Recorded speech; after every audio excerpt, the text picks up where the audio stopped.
Palmeiras venceu mais uma e eu estava a isso aqui de vir começar o vídeo de hoje rasgando elogios para o Abel Ferreira. Eu vinha dizer que hoje tomou decisões melhores, escalou o Palmeiras melhor, estava quase lá, faltou um pouquinho, mas antes do final a gente sabe que as coisas tem que esperar antes de comemorar, né? Não dá para comemorar antes da hora, porque nem tudo são flores.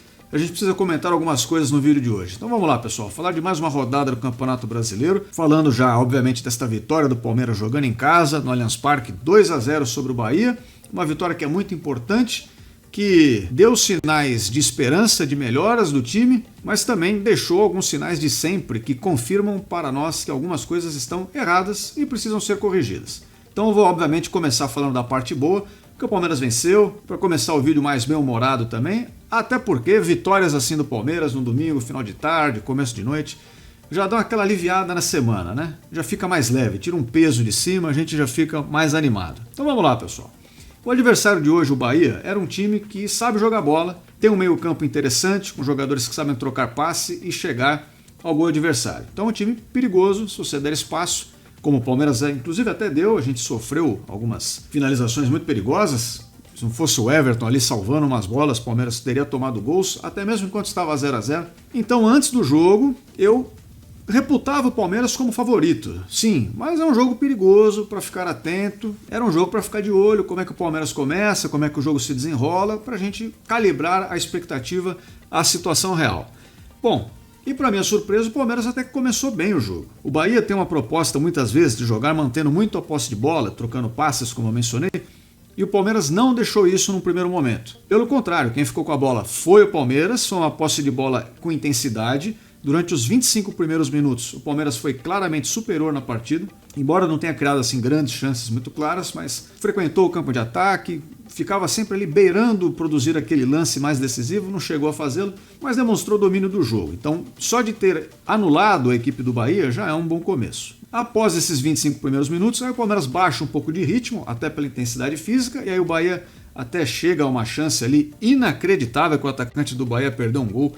Ele estava em posição legal, né? Aquele lance cara a cara com o Everton, sem mais ninguém. Na verdade, eram dois jogadores do Bahia só contra o Everton. Aquele gol que não tem como não fazer. Um toca para o outro de lado e o outro empurra para o gol, né? Mas, felizmente, o jogador chutou a bola para a lua e a gente se salvou de sair atrás no placar. Mas com exceção deste lance, que foi muito claro, o mais perigoso do jogo inteiro, no resto o Palmeiras foi superior na primeira etapa.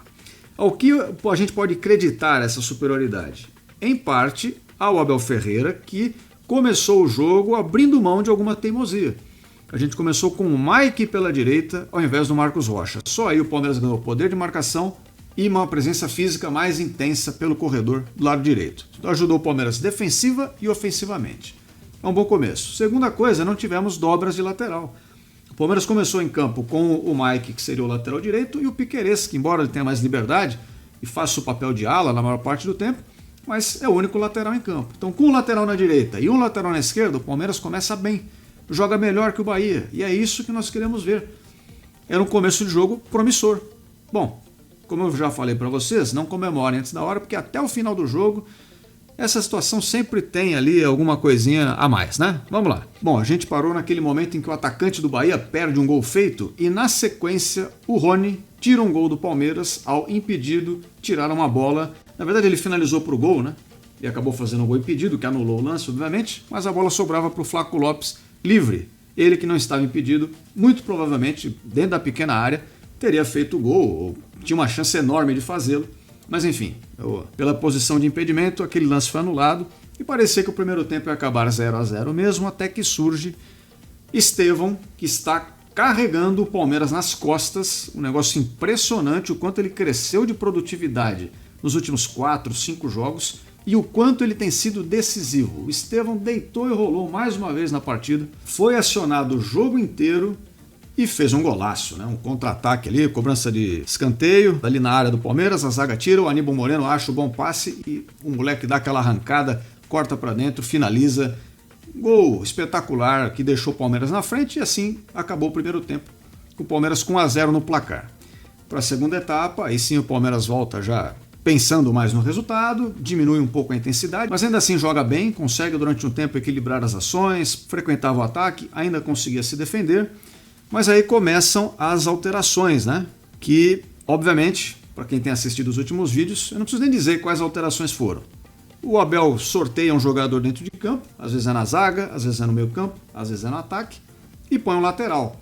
E foi assim que aconteceu hoje também, né? Aí começa a entrar Marcos Rocha, Vanderlan, Caio Paulista. O Palmeiras termina com 5 laterais dentro de campo mais uma vez. É importante notar, eu não sei, enquanto eu gravo o vídeo, logo após o jogo, então eu não chego a ver entrevista coletiva, nem nada, né? Não sei o que será dito, se é que esse assunto virá à tona. Mas é importante o torcedor ficar atento que o Palmeiras não venceu porque tinha 5 laterais em campo. Pelo contrário, o resultado foi todo construído antes disso e, adicionalmente, quando esses laterais entram, o Palmeiras começa a sofrer algumas chances em sequência perigosíssimas. O Everton fez algumas defesas hoje espetaculares. Como eu mencionei, lá no 0x0 ele fez, quando estava 1x0 ele fez e com 2x0 ele também fez. O Everton teve participação direta no resultado do Palmeiras. Um jogo em que o Palmeiras jogou bem, fez golaço, criou até algumas chances e mesmo assim não foi um resultado tão seguro quanto parece. Quem olha, 2x0, pô, foi fácil. Nada disso, não foi fácil não. Se o Bahia tivesse o pé um pouquinho mais na forma, o Palmeiras teria sofrido no jogo de hoje. Bom, e mais 2 comentários que eu queria fazer aqui.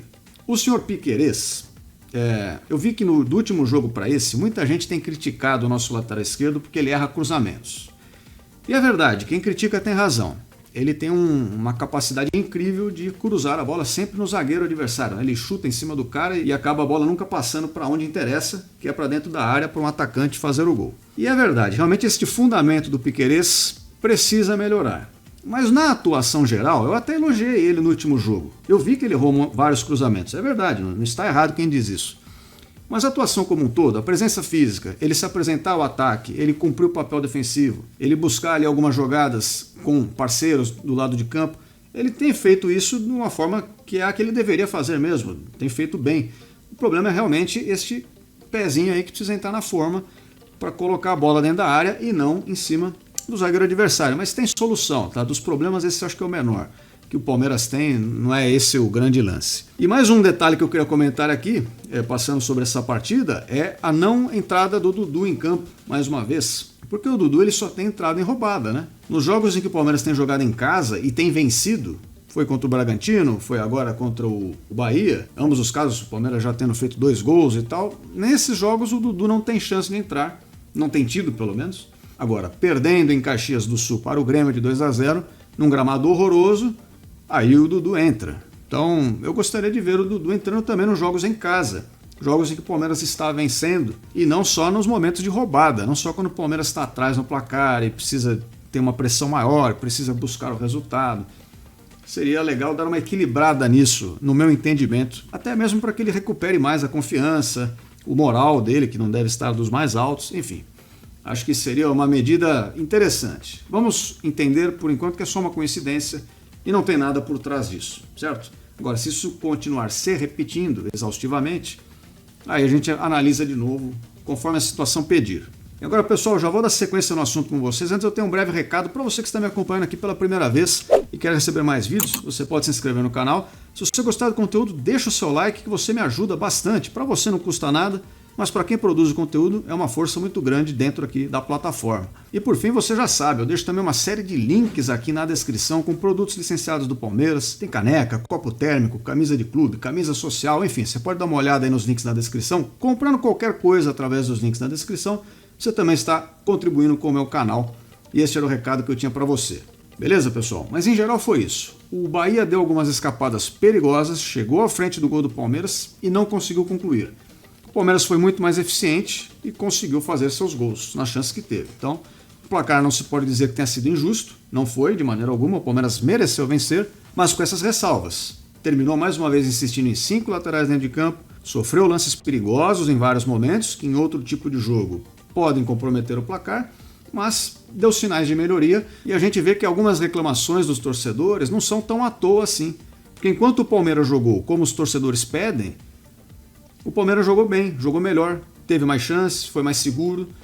Então, de repente, é por aí o caminho mesmo, né? Cabe uma análise, cabe revisar algumas situações. E é isso, eu fico contente com a vitória. A gente vai ver na classificação agora que foi muito importante. mas eu fico com um sinal de alerta ligado, estou atento a algumas situações.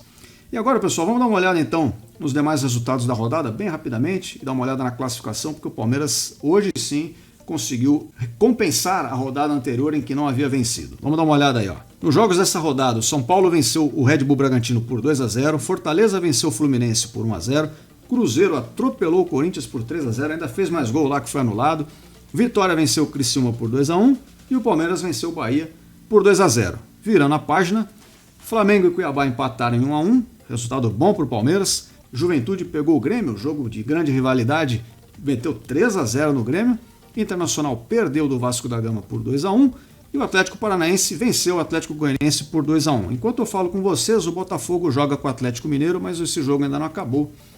Então eu não vou dar o placar para vocês aqui por razões óbvias. Agora, dando uma olhada na classificação, a gente vai ver a importância desse resultado para o Palmeiras. Então olha só, o Flamengo foi a 31 pontos com seu empate e o Palmeiras chegou a 30 com esta vitória. Lembrando que o Botafogo ali tem um resultado provisório, né? E o resto da classificação tá aí, ó. São Paulo, Bahia, Atlético Paranaense, Cruzeiro, Fortaleza, Bragantino, Internacional e Juventude, Atlético Mineiro, Vasco da Gama, Criciúma, Vitória e Cuiabá. Aí lá na zona do rebaixamento, Corinthians, Grêmio, Atlético Goianiense e Fluminense. Os times que estão lá embaixo estão merecendo estar lá embaixo porque estão jogando mal, verdade seja dita. Então beleza, pessoal? Queria agradecer mais uma vez a todos vocês que me acompanharam até aqui, que se inscreveram no canal, que deixaram o seu like, enfim, toda a força que vocês dão aí comentando, compartilhando, etc. Era isso que eu tinha pro vídeo de hoje. Eu espero todos vocês aqui em breve. Até a próxima. Fui!